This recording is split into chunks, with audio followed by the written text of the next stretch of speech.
Que se passe-t-il avec Lamine Yamal? C'est la question du jour. On va essayer de comprendre, de décortiquer ce qui se passe avec Lamine Yamal depuis un certain temps. Yo les gars, yo tout le monde, on se retrouve pour une nouvelle vidéo.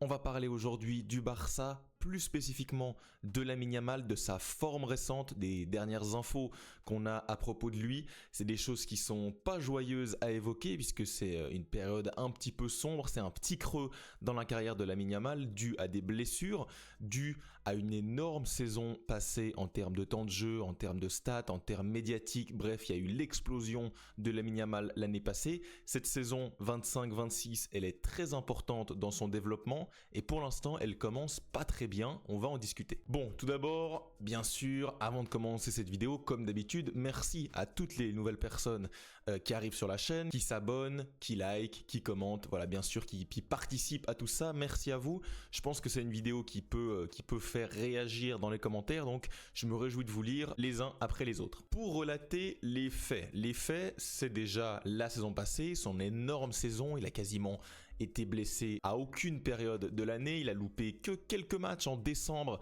pour un souci à la cheville, je m'en souviens très bien, il y avait eu ces défaites contre Leganés, contre l'Atlético, c'était une période compliquée pour le Barça sous Flick, mais derrière il était revenu à un très très haut niveau dès bien sûr la Super Coupe d'Espagne en Arabie Saoudite, ce Classico gagné 5-2 là-bas en Arabie Saoudite, et derrière il avait enchaîné avec une fin de saison tout simplement légendaire où il était monté en puissance. On avait eu cette apothéose bien sûr lors du match aller contre l'Inter Milan, le match retour il a été monstrueux. Derrière tu as eu le Classico pour le titre en Liga, il a mis le but vainqueur de la Liga à l'Espagnol Barcelone chez le rival. Bref, une fin de saison tout simplement féerique pour Lamine Yamal.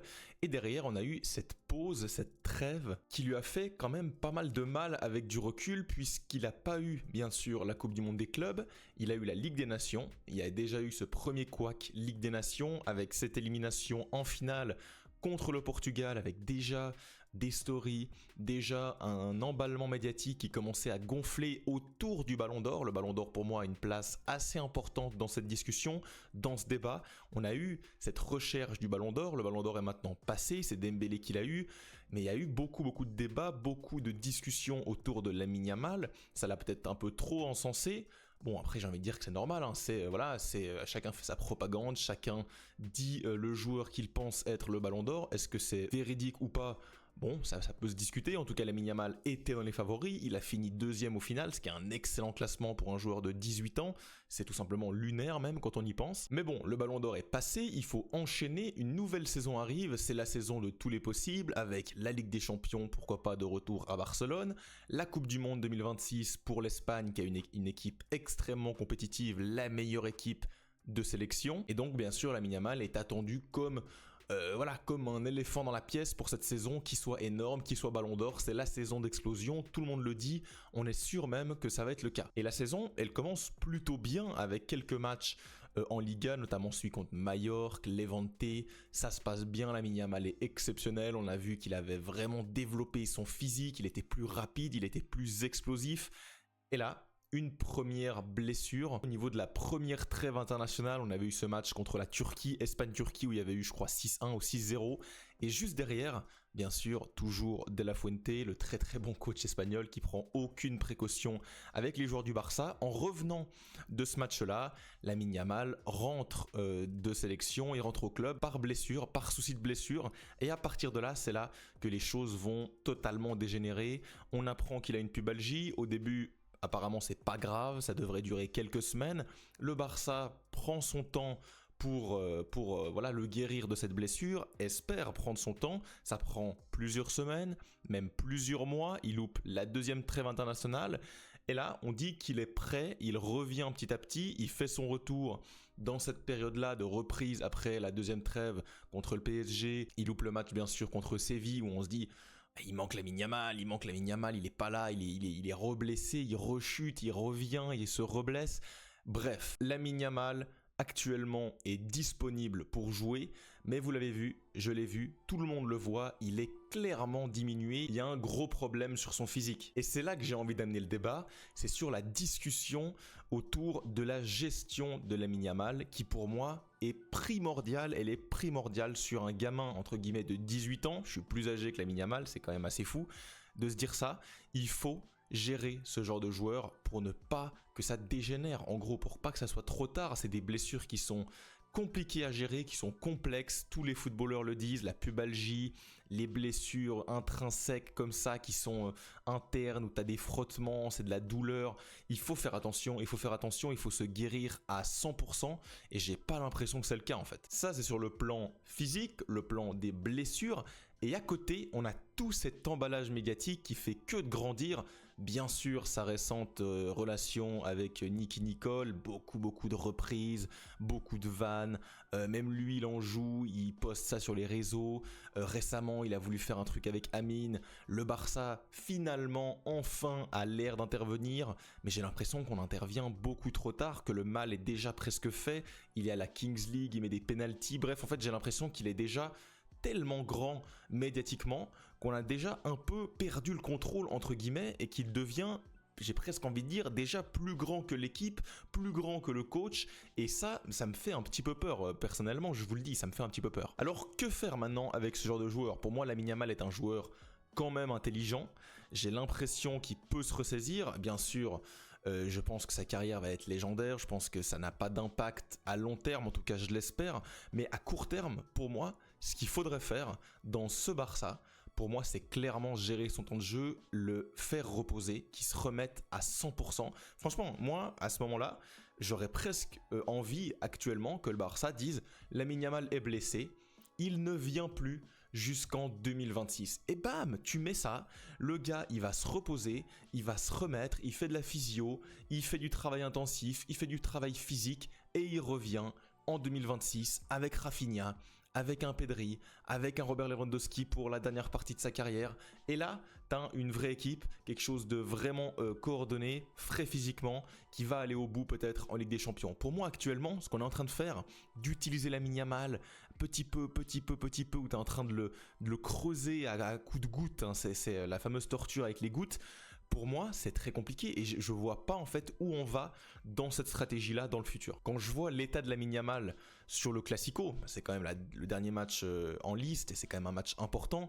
Il est clairement pas à 100%, vous l'avez vu, je l'ai vu. Le gars, il fait quasiment aucun duel alors que c'est son archétype de jeu. C'est ce joueur-là, c'est un joueur de duel, un joueur qui va déstabiliser. C'est même pas qu'il rate, c'est qu'il ne le fait pas. Pourquoi il le fait pas? Parce qu'il est pas à 100%, parce qu'il a peur de se péter, parce qu'il est pas bien mentalement, je sais pas. Pour moi, il faut repartir et j'ai presque envie de dire, prenez un mois, on est fin octobre, début novembre, prenez 1-2 mois où Lamine Yamal, il est au frigo, il travaille, ramener de la rigueur, ramener du travail, ramener, je sais pas, une équipe autour de lui qui gère sa communication, qui gère ses choix et qui le recadre un peu sur le football. C'est pas du tout trop tard, hein. Il a 18 ans, il a encore, je sais pas moi, 15 ans de carrière devant lui, il est encore énorme et déjà ce qu'il a fait dans sa carrière est déjà phénoménal, il est en avance sur tous les records, mais il faut pas s'emballer et pour moi, il faut maintenant dire stop, on se calme, on réfléchit.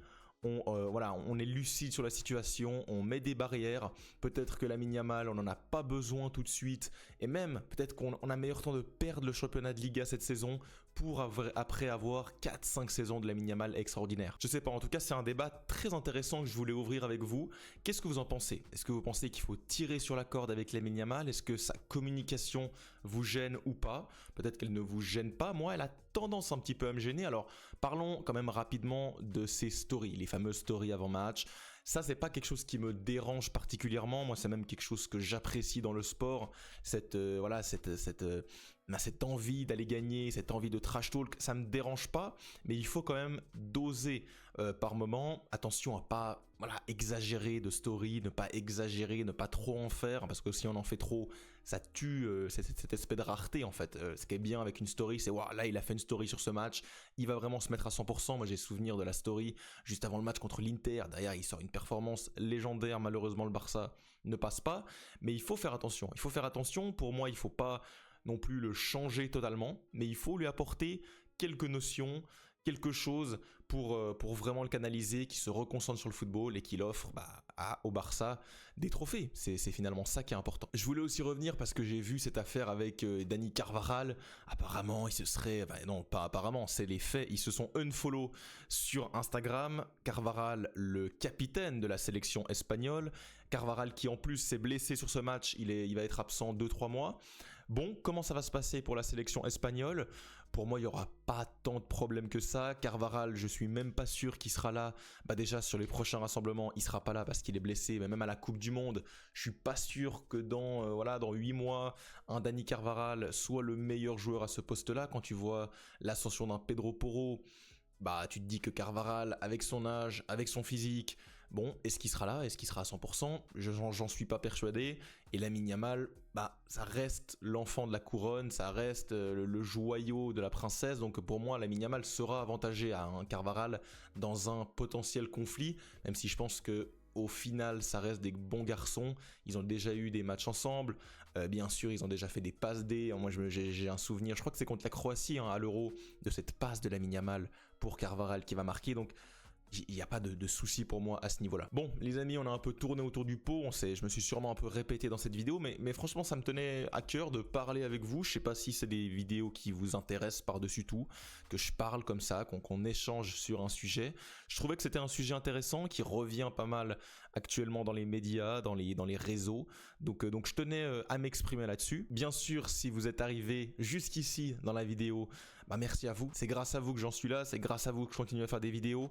J'ai été très malade pendant le Classico, pendant cette journée de Classico. J'ai fait une intolérance alimentaire. Enfin bref, je vous passe les détails. C'était assez complexe. J'ai pas pu débriefer donc ce Classico. C'est pas parce qu'on a perdu, c'est pas parce que j'ai ragé, pas du tout. Mais voilà, j'essaie de revenir avec un rythme un peu plus régulier. Bien sûr, il y aura la Liga ce week-end, le match contre Elche, la Ligue des Champions, très important, la semaine prochaine avec un très très gros Bayern PSG.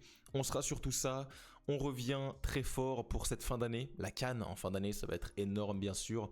Et nous, on se retrouve très vite les amis. N'hésitez pas à vous abonner, liker, commenter. Et nous, on se retrouve dans les commentaires pour débattre de tout ça.